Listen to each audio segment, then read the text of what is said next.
1 month had passed since the Battle of Valoria Prime. The HFY were broken. Their surviving ships had retreated to their home territories, too damaged and demoralized to continue their campaign of destruction. For the first time in decades, the galaxy felt safe from their hunger. The news of the victory spread quickly. Every planet, every station, every colony heard the story of how a combined Valorian human fleet had defeated an enemy 3 times their size. But the details of what had really happened, the truth about Nathan and his power, remained a secret known only to a few. Lyrie stood on the observation deck of the Constellation, watching the stars drift past the windows. The ship was traveling through Valorian space, carrying her and Nathan to her homeworld for a celebration of their victory. Soon she would see her family again, her little sister, her grandmother, all the people she had feared she would never see again. She heard footsteps behind her and knew without turning that it was Nathan. "You should be resting," she said. "The doctor said you need another week before you are fully recovered." "I am tired of resting," Nathan replied. He came to stand beside her, looking out at the stars. "I have spent too many days in that medical bay. I needed to move." They stood together in comfortable silence. It was strange, Lyrie thought, how quickly things had changed between them. A month ago, he had been a stranger, an alien she had married out of necessity. Now he was something else. Not quite a friend, not quite a lover, but something in between, something that had no name in either of their languages. "Are you nervous about the celebration?" Nathan asked. Lyrie nodded. "My people will want to thank you. They will want to honor you. But they do not know the truth about what you did. They think it was some kind of human weapon that saved them. And you want to tell them?" She hesitated. "I do not know. I have been thinking about it for weeks. Your people kept the surge secret for a reason. If I revealed the truth, it might cause fear. Other species might see humans as threats. It could damage the alliance we fought so hard to build." Nathan was quiet for a moment. Then he said, "What do you think is the right thing to do?" Lyrie turned to face him. "I think honesty is important. I think secrets can poison relationships between people and between nations. But I also understand why your species made the choice they made. The galaxy can be cruel to those who are different." "It can," Nathan agreed. "But hiding forever is not a real solution. Eventually, the truth always comes out. And when it does, people feel betrayed by the lies more than they would have been frightened by the truth." He reached out and took her hand. It was becoming a habit between them, this small gesture of connection. "I spoke with my superiors before I came to find you," he said. "I told them about what happened during the battle. I told them that you know the truth. And I suggested that maybe it was time for us to stop hiding." Lyrie's 4 eyes widened. "What did they say?" "They were not happy at first. 100 years of secrecy is hard to give up. But I reminded them that the galaxy is changing. The HFY attack proved that there are threats out there that cannot be defeated by ordinary means. We need allies. Real allies. And real alliances cannot be built on lies." He squeezed her hand gently. "They agreed to let me make the decision.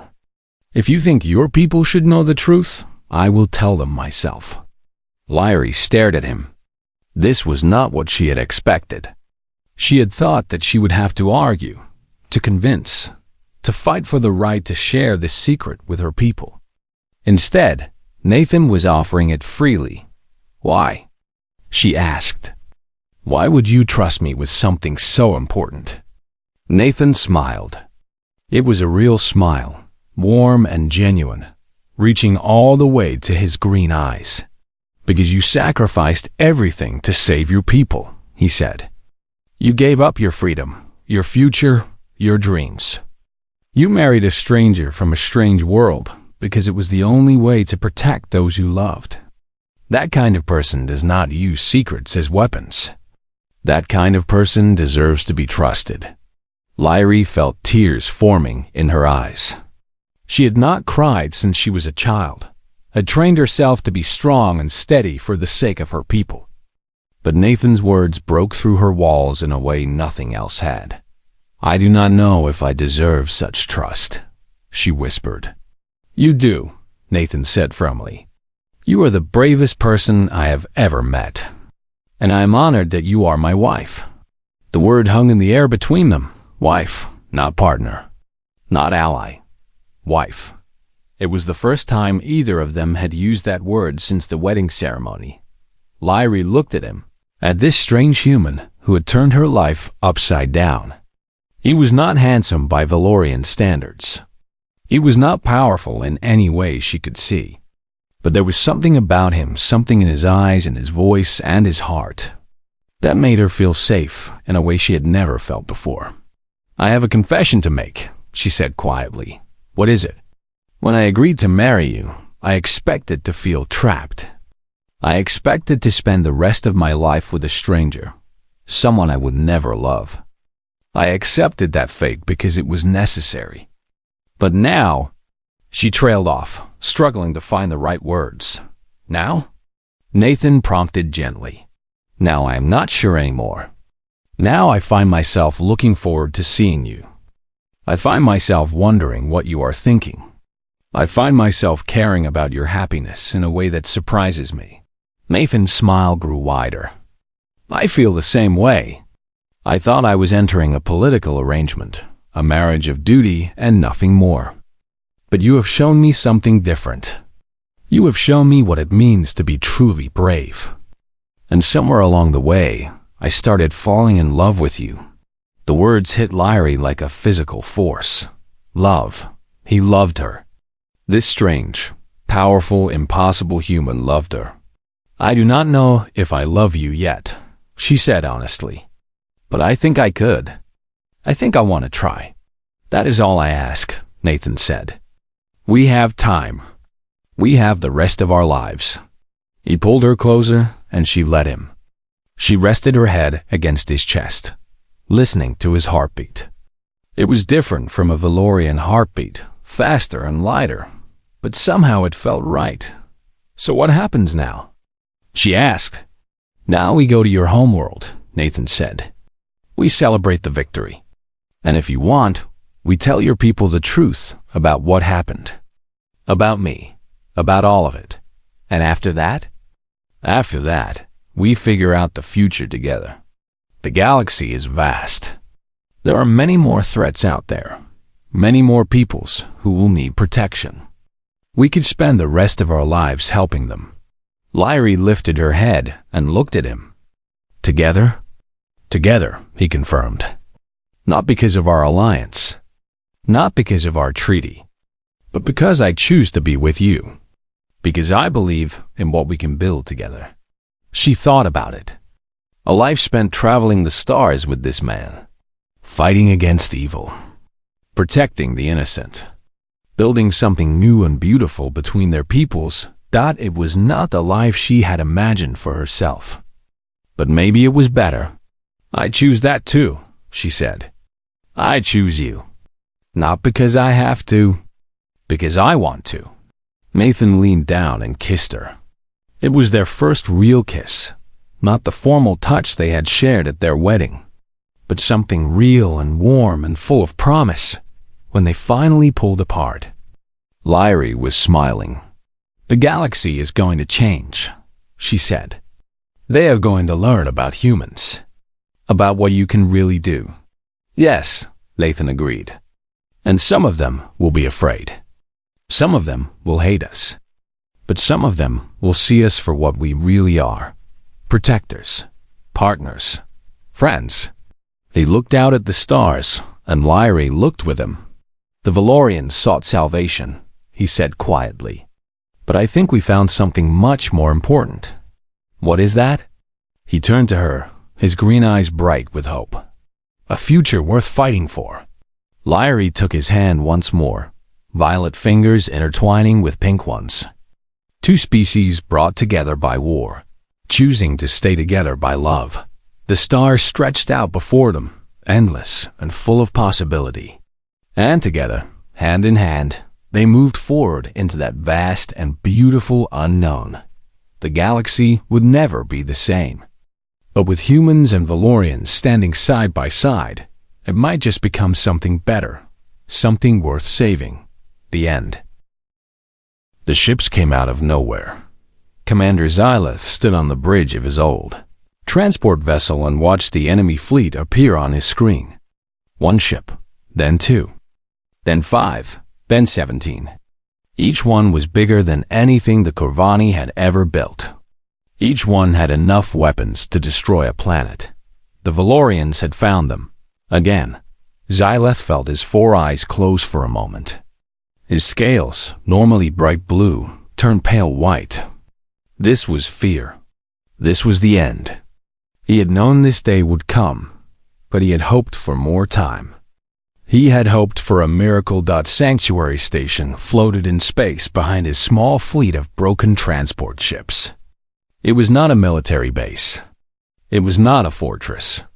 It was just an old asteroid that his people had turned into a home. 40,000 Corvani lived there. 40,000 survivors of a species that the Valorians had decided to erase from the universe.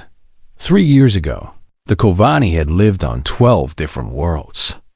They had cities and farms and schools and hospitals. They had families and dreams and futures. Then the Valorians came. They said the Corvani were living too close to Valorian space. They said the Corvani had to leave. When the Corvani asked where they should go, the Valorians said it did not matter. The Corvani could go anywhere, as long as they were dead. The war lasted 8 months. It was not really a war. It was a slaughter. The Corvani had small defense ships and old weapons. The Valorians had battle fleets that blocked out the stars. One by one, the Corvani worlds burned. One by one, the cities fell silent. Millions died in fire and darkness. Xyleth had been a simple cargo pilot before the war. He moved food and supplies between colonies. He had never fired a weapon at another living being. But when his home world was attacked, he did what he could. He loaded his cargo ship with as many people as it could hold. He flew through the Valorian blockade while plasma fire burned holes in his hull. He escaped with 400 survivors while his planet died behind him. After that, he kept going. He found other survivors. He gathered broken ships and desperate people. He led them from system to system, always running, always hiding, always one step ahead of the Valorians, who hunted them like animals. Somehow, he became a commander. Somehow, 40,000 people started looking to him for hope. Now that hope was gone. Communications. Officer Tarith turned from her station. She was young, barely an adult by Corvani standards. Her parents had died on the third world to fall. She had been alone until Xyleth found her hiding in the ruins of a school. Now she was one of his most trusted officers, but today her hands were shaking. "Commander," she said, "they are sending a message on all channels. They want us to surrender. They want us to hand over all council members for immediate execution. They say if we do this, the deaths will be quick and painless for everyone else. And if we refuse?" Xyleth asked, though he already knew the answer. "They say they will make us watch our children die first." Silence fell over the bridge. Every officer stopped what they were doing. Every eye turned to Xyleth. He could feel their fear. He could feel their despair. They were looking to him for an answer, but he had none to give. How long until they attack? He asked. Tactical Officer Morath checked his screens. He was an old soldier, one of the few military personnel who had survived the war. His right arm was mechanical, a replacement for the one he had lost defending the 5th colony. Their fleet is moving into attack formation. At current speed, they will be in weapons range in 3 standard hours. Our shields might hold for 30 minutes after that. Maybe less. 3 hours. That was all the time they had left. 3 hours until 40,000 people died. 3 hours until the Corvani species was erased from existence forever. Xylith walked to the main view screen. The Valorian ships hung in space like dark clouds waiting to release a storm. They were not in a hurry. They knew the Corvani could not run. They knew the Corvani could not fight. They were enjoying this moment. They were savoring the fear. Is there anywhere we can go? Xylith asked. No, Morith replied. Their ships are faster than ours. They have already positioned interceptors at every jump point. If we try to run, they will catch us before we can enter hyperspace. If we split up, they will hunt us down one ship at a time. There is no escape. Elder Vemeth shuffled onto the bridge. He was very old, over 200 years by Corvani counting. His scales had faded to gray, and he needed a mechanical walker to move, but his mind was still sharp. He was the last surviving member of the old Corvani Council, the government that had ruled their people before the war. I heard the transmission, Vemeth said. His voice was soft but clear. I heard what they want. Elder, you should not be here, Xylith said. You should be with the others. If these are our final hours, you should spend them in peace. Peace? Vemeth laughed, but there was no joy in it. I am too old for peace, Commander. I have watched my entire civilization die. I have seen horrors that would break younger minds. I do not want peace. I want answers. He moved slowly to stand beside Xylith at the view screen. Have we tried everything? Have we explored every option? We have no weapons that can hurt them, Xylith said. We have no allies who will help us. We have nowhere to run and no way to fight. What options are left? Vemeth was quiet for a long moment. Then he spoke again, and his words made everyone on the bridge freeze. We could contact the humans. Tareth dropped the datapad she was holding. Morith made a sound that was half gasp and half growl. Even Xylith felt his scales shift in shock. The humans, he repeated. You want us to call the humans? Yes, Elder. The humans are the most dangerous species in the known galaxy. Every council, every empire, every civilization warns against contact with them. The stories about what they have done to their enemies would give our children nightmares for generations. I have heard the stories, Vemeth said calmly. They say humans never give up. They say if you hurt a human, their entire species will hunt you across the stars. They say they fight wars not to win, but to completely destroy anyone who stands against them. They burned the Kalzori Empire to ash because the Kalzori attacked one human colony. One colony, Elder, and the humans did not stop until the Kalzori homeworld was glass. I know, Vemeth said. They say humans are pack hunters. They say they form bonds with each other that nothing can break. They say a human will die to protect another human, even a stranger. They say this makes them unpredictable and terrifying. Yes, Vemeth agreed. They say all of these things. But they also say something else. Xylith waited. They say humans have never started a war. They say humans have never attacked a species that did not attack them first. They say humans have never committed genocide. Vemeth pointed one thin finger at the Valorian fleet on the screen. Can we say the same about them?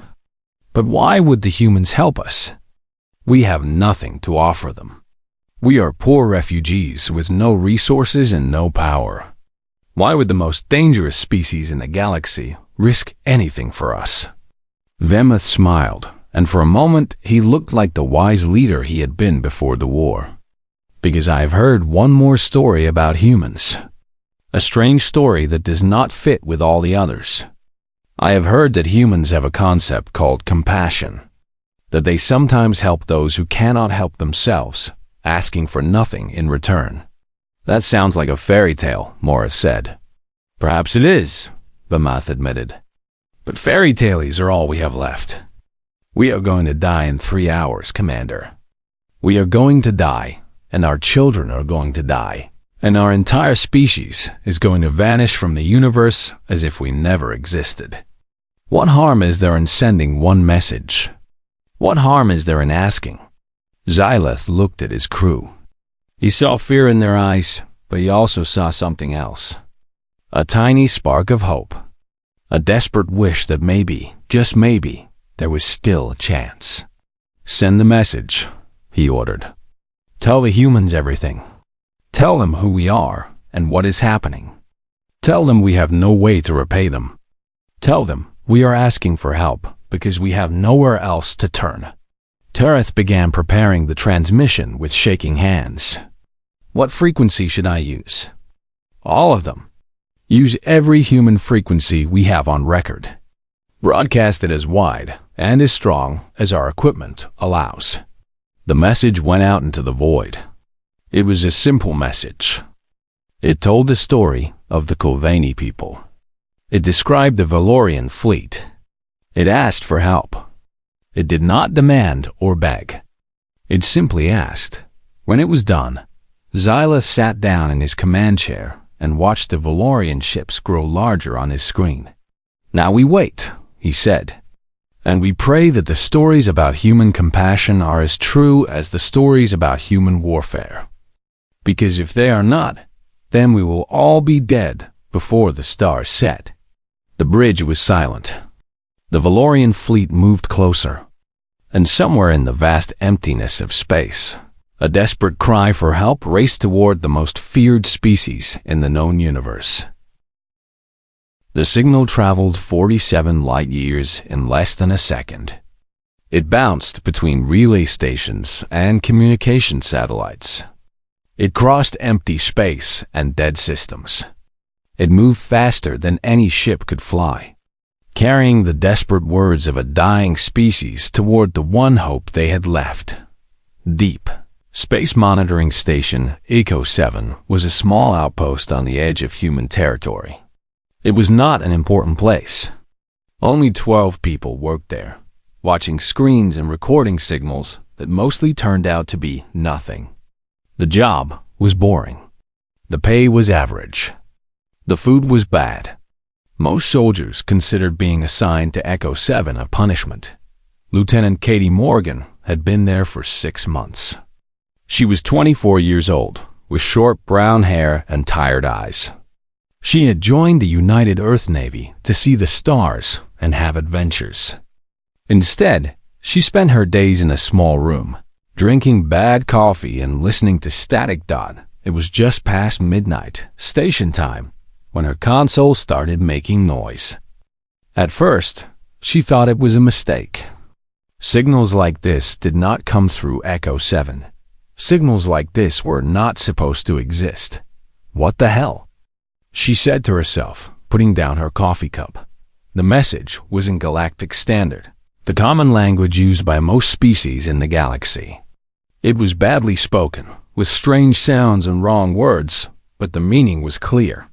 Katie listened to the whole thing twice. Then she listened to it a third time to make sure she was not dreaming. 40,000 people. An enemy fleet. 3 hours until everyone died. A desperate call for help to anyone who would listen. Katie's hands were shaking as she reached for the priority transmission button. This signal needed to go to command immediately. This was not her decision to make. 2 hours later. The message sat on the desk of Admiral Victor Reyes. He was the commander of the 3rd Expeditionary Fleet, one of the most powerful military forces in human space. He was 53 years old, with gray hair and a face that had seen too many battles. He had been a soldier for 30 years. He had fought in 4 wars and won them all. People said he was one of the best tactical minds humanity had ever produced. Right now, he was sitting in his office on the carrier Relentless, reading the transcript of the Corvani message for the 5th time. "Sir?" His aide, a young man named Danny, stood in the doorway. "The senior staff is assembled in the war room." Victor nodded and stood up. He had already made his decision, but he needed to hear what his officers thought. He needed to know if they understood what this meant. The war room was full when he entered. Captain Linda Cruz was there, commander of the destroyer squadron. She was a small woman with hard eyes and a reputation for being fearless in battle. Commander Samuel Price, the intelligence officer, stood by the main screen. He was young and smart, but Victor sometimes worried that he was too focused on numbers and not enough on people. Medical Officer Hannah Cole sat in the corner, already reviewing what she knew about Corvani biology.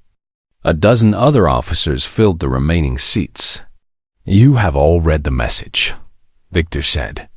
"You know the situation. The Corvani are a refugee population of approximately 40,000 civilians. They are being attacked by a Valorian fleet of 17 warships. They have no weapons capable of defending themselves and no allies willing to help them. In approximately 14 hours, they will all be dead." He paused to let that sink in. "I want to hear your thoughts." Samuel spoke first. "Sir, from a strategic standpoint, there is no reason to intervene. The Corvani have no military value. They control no important territory. They have no resources we need. They cannot help us in any future conflict. If we respond to this call, we gain nothing. What do we lose?" Victor asked. "Potentially a lot. The Valorians have a significant fleet. We would be operating far from our supply lines. If things go wrong, we could suffer serious casualties. And the political situation is complicated. The Valorians have not been hostile to humans. If we attack their fleet, we could start a war." Linda made a sound of disgust. "We could start a war? They are about to kill 40,000 people, including children. What do you call that?" "I call it a tragedy," Samuel said. "But it is not our tragedy. It is not our fight. The hell it is not." Victor held up his hand. "Let him finish, Captain." Samuel continued. "I am not saying we should not care. I am saying we need to be realistic. We cannot save everyone in the galaxy. We cannot fight every bully and stop every crime. If we try, we will spread ourselves too thin and eventually fail at protecting our own people. Sometimes the smart choice is to stay out of fights that are not ours." The room was quiet.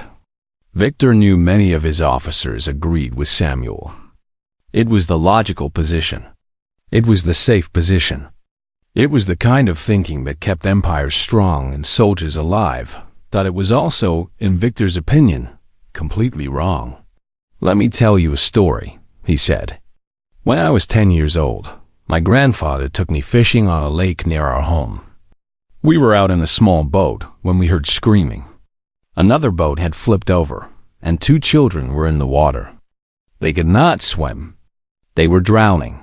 Victor walked to the window that showed the stars beyond. My grandfather did not think about whether helping them would benefit us.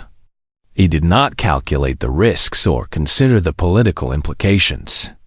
He jumped into that water and pulled those children out. Later, when I asked him why he did it, he said something I have never forgotten. He turned back to his officers. He said, 'The measure of a man is not what he does when people are watching. It is what he does when no one will ever know.' Those children were strangers. They were not family. They could not pay us back. But they needed help, and we could give it. That was enough." Victor pointed at the screen showing the Corvani message. 40,000 people are about to die. They have done nothing wrong. They are not soldiers or criminals. They are families, just trying to survive. They sent a message into the darkness, hoping someone would answer. And that message found us. "Sir," Samuel said, "with respect, this is not the same as saving 2 children from a lake. This is a military operation that could cost lives and start a war." "I know," Victor said, "and I am not ordering anyone to come with me. This will be a volunteer mission. Anyone who wants to stay behind can do so without shame. But I am going. Even if I have to fly there in a shuttle by myself, I am going." He looked around the room. Because if we ignore this call, if we let these people die because helping them is not convenient, then what are we? What is the point of having all this power if we do not use it to protect the weak? What are we fighting for, if not for the right of innocent people to live? Linda was the first to stand. My destroyers are ready, Admiral. All volunteer crew. Hannah stood next. Medical teams are already preparing. We can handle Corvani biology. One by one, every officer in the room rose to their feet. Even Samuel, though he looked unhappy about it. Victor felt something warm spread through his chest. Pride, hope, the knowledge that despite everything, despite all the wars and all the losses, humanity had not forgotten what really mattered. "Thank you," he said. "All of you. Now let us get to work. We have a lot to do and not much time to do it." The next 2 hours were controlled chaos. Ships were fueled and armed. Crews were briefed. Jump coordinates were calculated. The 3rd Expeditionary Fleet was one of the fastest response forces in the Navy, but even for them, launching a full operation in this time frame was almost impossible. They did it anyway. Victor stood on the bridge of the Relentless as the fleet prepared to jump. Around him, 32 warships waited for his command. Carriers, destroyers, cruisers, and support vessels. Over 15,000 human soldiers, all volunteers, all willing to risk their lives for strangers they had never met. "Admiral," the navigation officer said, "jump coordinates are locked. Fleet reports ready." Victor nodded. "What is our arrival time?" "If all goes well, we will arrive approximately 30 minutes before the Valorian deadline." 30 minutes. Not much time. But it would have to be enough. "Send the message ahead of us," Victor ordered. "I want the Corvani to know we are coming. I want them to have hope." The communications officer nodded and began typing. "And send a message to the Valorians as well. Tell them that the United Earth Navy is responding to a distress call. Tell them that any attack on civilians will be considered an act of war against humanity. Tell them they have one chance to withdraw peacefully. Sir, they will probably ignore the warning." "I know," Victor said. "But I want it on record that we gave them a choice. When this is over, I want everyone to know that we tried to solve this without violence. And when they refused, I want everyone to know why we did what we did." He took a deep breath. "All ships, prepare for hyperspace jump." The stars outside the viewport began to stretch and blur. Reality itself seemed to bend around them. And then, with a flash of light that would have been visible from 1,000,000 kilometers away, 32 human warships vanished from normal space. They were coming. The most feared species in the galaxy was coming. And they were not coming to conquer or exploit or destroy. They were coming because someone had asked for help, and they had chosen to answer. In the refugee station far away, a new message appeared on the screens. It was short and simple. It said, "Hold on. We are on our way." Commander Xyleth read those words and felt something he had not felt in years. He felt hope. Commander Xyleth had stopped believing in miracles. For 3 years, he had watched his people die. He had seen cities burn and children scream. He had held the hands of friends as they took their last breaths.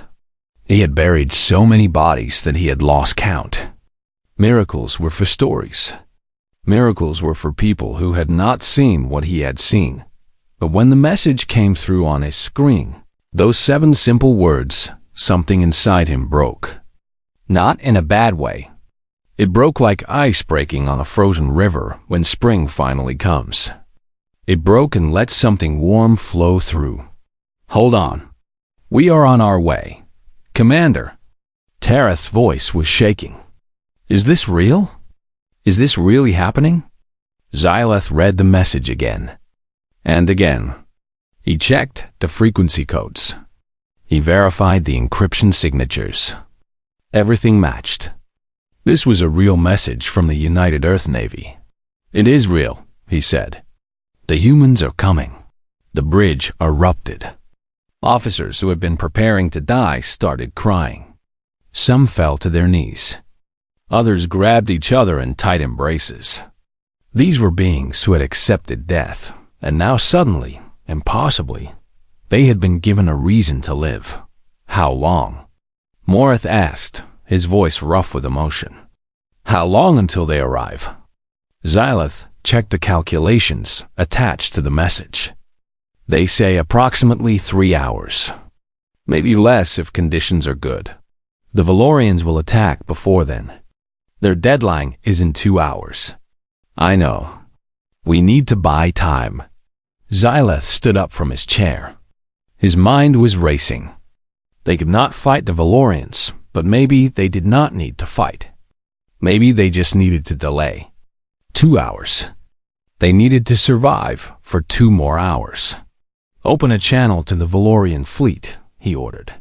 Tareth looked surprised but did as she was told. A moment later, the face of a Valorian commander appeared on screen. He was tall and thin, with pale skin and eyes that showed no emotion. His name was Lord Rexer, and he had personally ordered the destruction of 4 Kurvani worlds. "Commander Xylith," Rexer said. His voice was like cold water. "Have you decided to accept our terms? Will you surrender your council members for execution?" "I have a counter-proposal," Xylith said. He was amazed at how steady his voice sounded. Inside, he was terrified. "We are willing to discuss terms, but we need time. Our people are scared. Our council needs to debate. Give us 4 more hours." Rexer laughed. It was not a pleasant sound. 4 hours? Do you think I am stupid, Kurvani? You are stalling. The question is why. We are not stalling. We are simply trying to find a solution that does not involve the death of 40,000 innocent people. Innocent? Rexer's eyes narrowed. Your species exists near Valorian territory. Your presence is an insult to our empire. Your continued existence is a mistake that we intend to correct. There is nothing innocent about you. Xylith felt anger rising in his chest, but he pushed it down. Anger would not save his people. Only time would save his people. Lord Rexer, surely there is something we can offer you. Resources, information, labor. We will do anything to survive. Just give us time to discuss options. Rexer studied him for a long moment. You have changed, Commander. When we last spoke, you were defiant. You said you would rather die than surrender. Now you are begging. What has changed? Nothing has changed. I still want my people to live. I am simply willing to explore all options before the end. Interesting. Rexer leaned back in his chair. Very well. I will give you 2 additional hours. Not because I believe your lies, but because I enjoy watching hope die. Use your extra time however you wish. It will not change the outcome. The screen went dark. Xylith let out a breath he had not realized he was holding. 2 hours was not 4, but it was something. It might be enough. The humans now have 4 hours instead of 2, he said to his crew. That gives them a better chance of arriving in time. And if they do not arrive in time? Morith asked. Xylith did not answer. He did not need to. The next hours were the longest of Xylith's life. He walked through Sanctuary Station, trying to give hope to his people without making promises he might not be able to keep. He visited the medical center, where doctors were treating the sick and wounded. He stopped by the schools, where teachers were trying to keep children calm and distracted. He went to the gardens, where farmers were tending plants that might never grow to full size. Everywhere he went, people looked at him with eyes full of questions. They had heard rumors that help was coming. They wanted to know if it was true. They wanted to know if they were going to live. Be strong, he told them. Be brave. Whatever happens, we face it together. The words felt hollow in his mouth, but the people seemed to find comfort in them.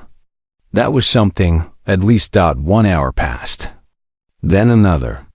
The Valorian deadline approached. Xyleth was back on the bridge when the enemy fleet started moving.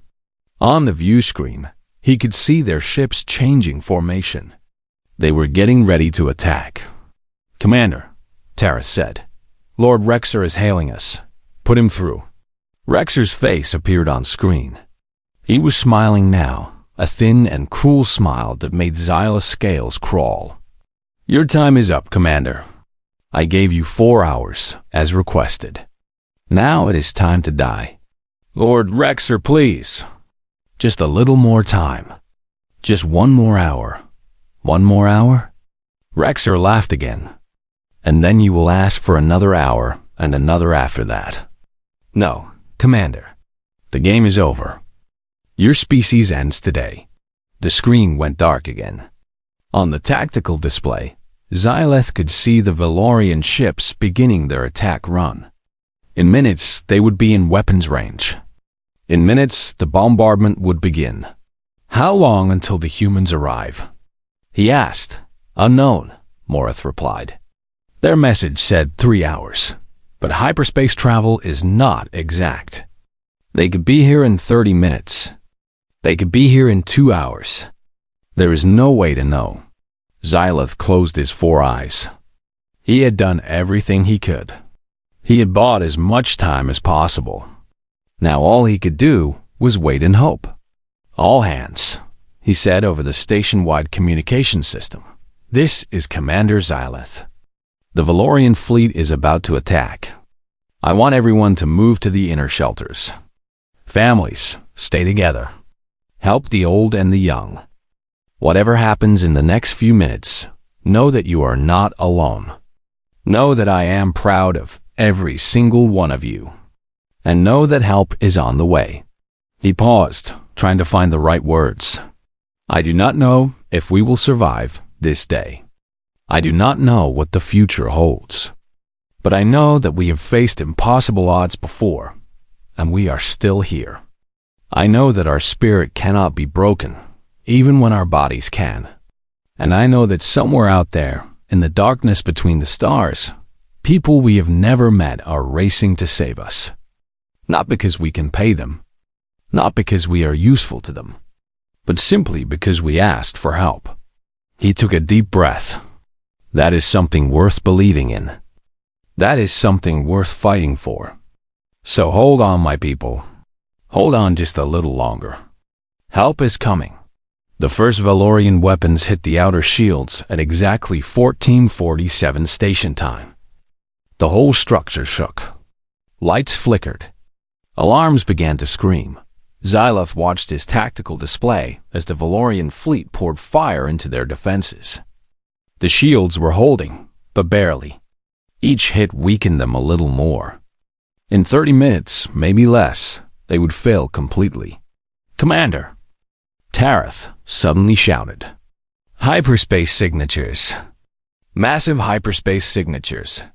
Xyleth spun to look at her console. His hearts were pounding so hard, he thought they might burst.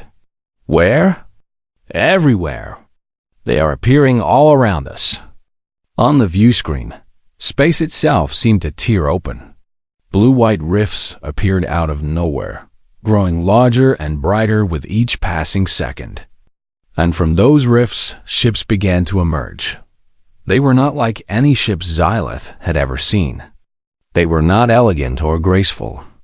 They were brutal and angular, covered in weapons and armor. They looked like they had been designed by beings who had forgotten what fear felt like. They looked like war given physical form. More and more ships poured through the rifts. Destroyers, cruisers, carriers. Each one was bigger than the last. And leading them all was a vessel so massive that it made the Valorian dreadnoughts look like toys. Riding on the side of that ship glowed in the darkness. Xyleth's translator struggled for a moment, then provided the word "relentless." A voice cut through all channels, overriding Valorian jamming as if it did not exist. It was a human voice, calm and steady, But underneath that calm was something hard as steel. This is Admiral Victor Reyes of the United Earth Navy to the Valorian fleet. You are engaged in the attempted genocide of a civilian population. You have 60 seconds to withdraw from this system. If you do not comply, we will remove you. The bridge was completely silent. Every Corvani officer stared at the screen in shock and wonder. Outside, the human fleet was taking position between Sanctuary Station and the Valorian ships. They were forming a wall, a barrier, a shield made of metal and fire and human determination. The Valorian response came quickly. Lord Rexer's voice was still arrogant, but Xyleth could hear uncertainty underneath. Human vessel, you are interfering in Valorian internal matters. These creatures are enemies of the Valorian supremacy. Withdraw immediately or face destruction. You are outnumbered and far from your territory. This is not your fight. There was a pause. When the human admiral spoke again, his voice had changed. It was no longer just calm. It was cold. It was the voice of someone who had made a decision and would not be moved. Xyleth had heard stories about human warfare. Every species in the galaxy had heard stories about human warfare. The tales were shared in whispers, in dark corners, and places where people gathered to discuss things that frightened them. They said humans fought like nothing else in the universe. They said humans did not know how to surrender. They said humans would rather die than accept defeat. Xyleth had always thought these stories were exaggerations. Every species had war stories. Every civilization made itself sound braver and stronger than it really was. The humans could not possibly be as dangerous as the rumors suggested. He was wrong. The human fleet did not fight like other militaries.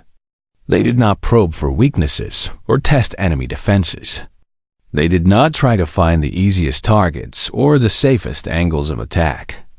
They simply chose a Valorian ship and hit it with everything they had until it stopped existing.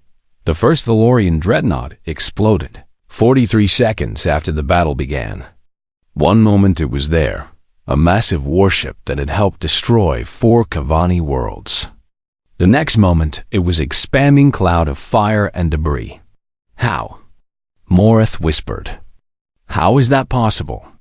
Valorian shields are the strongest in the sector. Xyleth had no answer. He could only watch as the humans tore through the enemy fleet like a storm through a field of wheat. The human destroyers moved in perfect coordination. They attacked in groups of 3, focusing their fire on single targets.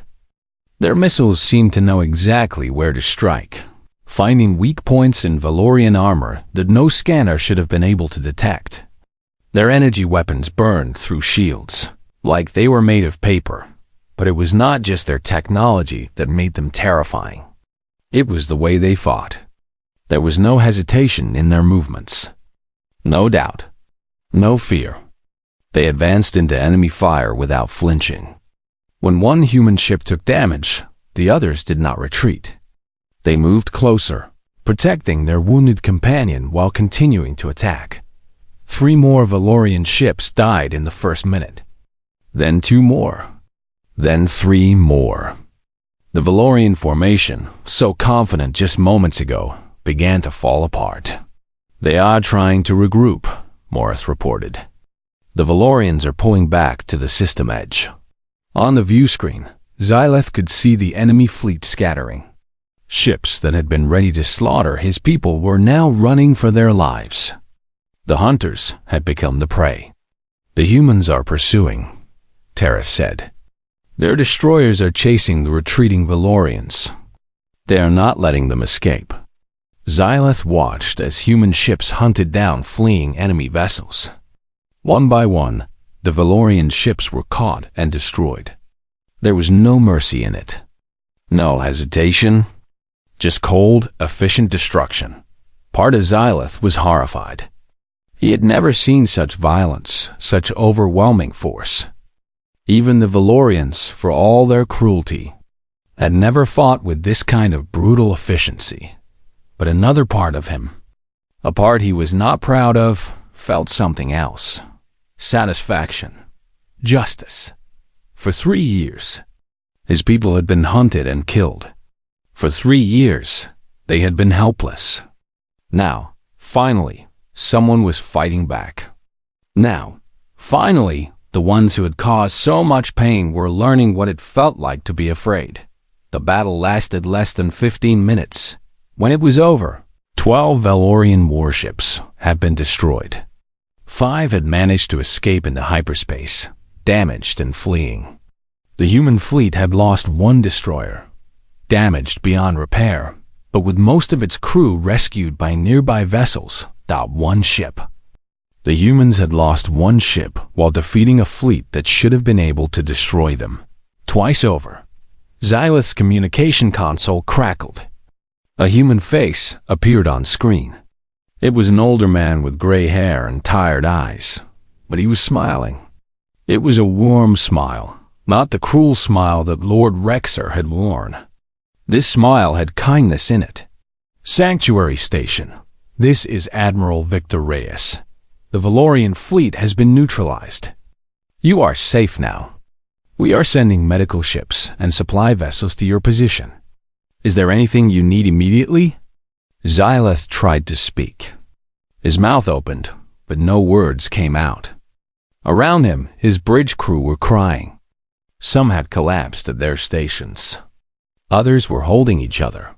Through the station's internal communication system, he could hear the sounds of 40,000 people weeping with relief. Admiral, he finally managed. I do not understand. Why did you come? We have nothing to offer you. We are refugees, broken and poor. We cannot pay you. We cannot help you. Why did you risk your ships and your people for us? The human smile softened. Because you asked for help, and because it was the right thing to do. But the cost. Your sailors. Your ships. That destroyer you lost. Those people died for us. Strangers. Why would they do that? Because that is who we are, Victor said. Every person on that destroyer volunteered for this mission. They knew the risks. They came anyway. Not because they expected a reward. Not because someone ordered them. They came because there were innocent people in danger, and they had the power to help. Xylith felt tears forming in his 4 eyes. He had cried more in the last hour than he had in the last 3 years. I have spent my whole life hearing stories about humans, he said. Terrible stories. Frightening stories. They say you are the most dangerous species in the galaxy. They say you are monsters. Victor nodded slowly. Some of those stories are probably true. We have done terrible things in our history. We have fought wars that killed millions of our own kind. We have made mistakes that nearly destroyed our planet. We are not perfect, Commander. We are far from it. And how can you also be this? How can the same species that wages such terrible wars also risk everything to save strangers? The Admiral was quiet for a moment.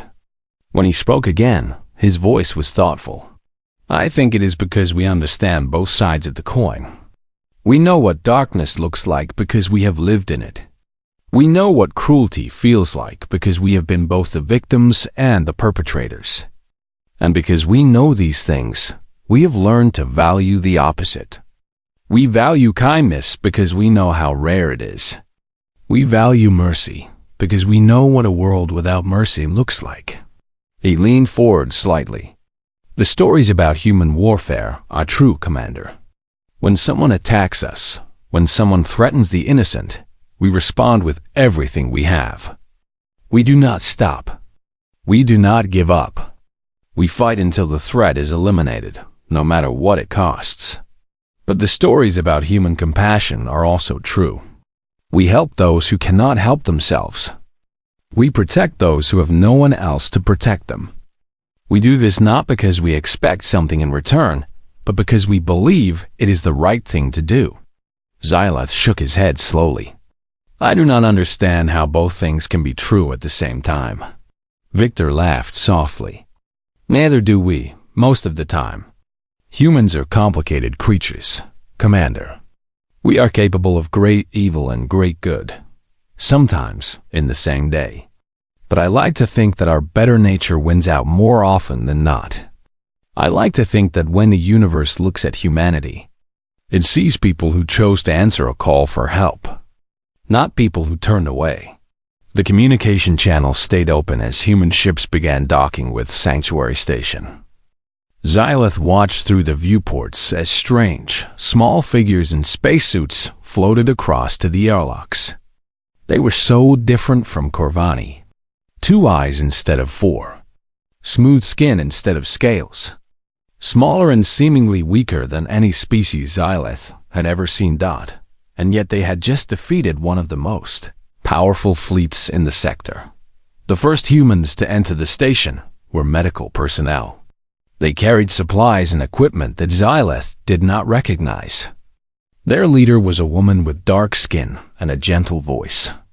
She introduced herself as Hannah. "We are here to help," she said simply. "Show us your sick and wounded.